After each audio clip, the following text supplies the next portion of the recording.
Šo procedūru raksturoja Eiropas komisijas preses sekretārs Balazs Uivarī. Kad tiek izsūtīts samaksas aicinājums, attiecīgajai valstī ir 45 dienas, lai saktu parādu. Ja tas nenotiek, tad tiek izsūtīts atgādinājums, kas dod vēl 15 dienas, lai veiktu maksājumu. Ja maksājums joprojām netiek veikts, tad komisija izmanto tā dēvēto kompensācijas procedūru, kas praksē nozīmē, ka mēs atskaitām konkrēto summu no nākamā pārskaitījuma šīs valsts budžetam.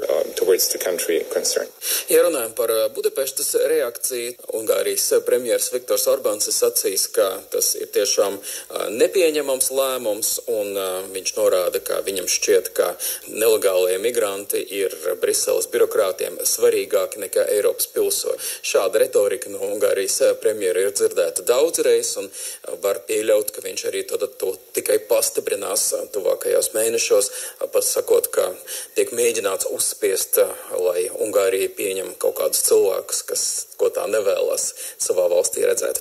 Ja runājam par spriedumu nepildīšanu, tad Polijai ir bijis līdzīgs gadījums, kad arī Eiropas Savienības tiesa bija noteikusi ikmēneša ikdienas maksājumu, kas ir jāveic par Eiropas Savienības spriedumu ignorēšanu un nekā nedarīšanu. Bet, ja runājam par migrāciju, tad es domāju, šeit tas būtiskākais jautājums un tas interesantākais būs vērot, kā jaunais migrācijas pakts tiks ieviests dzīvē, jo arī šeit Ungārija nepiekrīt vairākumam, un tā ir balsojusi pret, bet jaunie noteikumi ir pieņemti un vēl stāsies pakāpeniski dažādas sastāvdaļas. Krievijas karaspēkam pēdējo dienu laikā ir izdevies nedaudz pavirzīties uz priekšu Vovčanskas, Siverskas un Avdijivkas virzienos Ukrainā, kā arī Zaporižjas apgabala rietumos. Tā ziņo ASV Domnīca Kara pētījumu institūts. Plašāk par situāciju no Ukrainas ziņo Indra Sprance.